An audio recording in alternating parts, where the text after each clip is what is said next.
త్వరలో Narsapur echo park కాటేజీలో రాష్ట్ర అటవీ పర్యావరణ దేవాదాయ శాఖ మంత్రి కొండా సురేఖ చేతుల మీదుగా త్వరలో ప్రారంభోత్సవానికి అటవీ శాఖ ఆధ్వర్యంలో చేస్తున్న ఏర్పాట్లను కలెక్టర్ డిఎఫ్ఓ జోజీ అటవీ శాఖ సిబ్బందితో కలిసి పరిశీలించారు.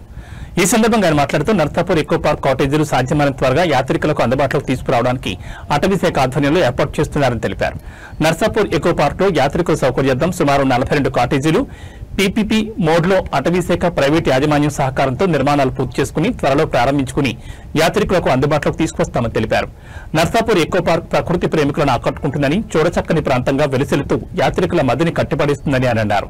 ఎంతో మంది ప్రకృతి ప్రేమికులు, యాత్రికులు సెలవు దినాల్లో నర్సాపూర్ ఎకో పార్క్ సందర్శించి ఆహ్లాదకరమైన వాతావరణంలో కుటుంబ సభ్యులతో ఆ రోజంతా సంతోషదాయకంగా గడుపుతారని, మరిన్ని సౌకర్యాలు యాత్రికులకు కల్పించాలనే ఉద్దేశంతో కాటేజ్ నిర్మాణాలు ప్రభుత్వం చేపట్టిందని చెప్పారు.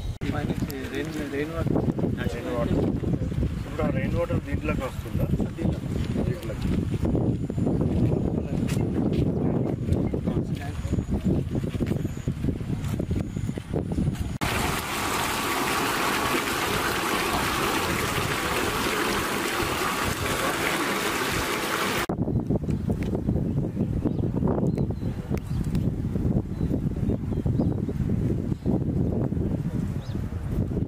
వాటర్ యాక్సిడెంట్ వచ్చేస్తుంది మనకి ఇక్కడెక్కడ అటువైపు అనిపించే ఉంది.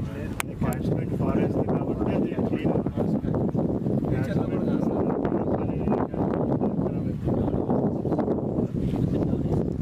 ఇప్పుడు అక్కడ నుంచి మళ్ళీ మీకు వేరే అర్బన్ ఏరియాలో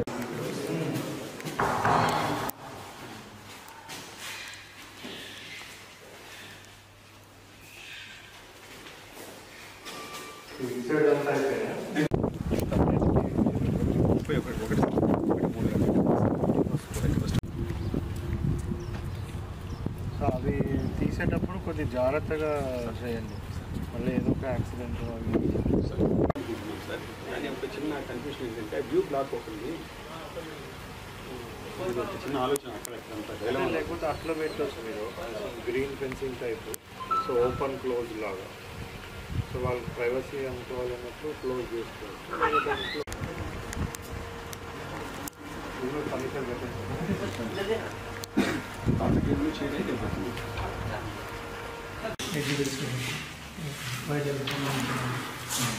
కొన్ని ఆర్టికల్స్ కూడా అక్కడ అమరావతి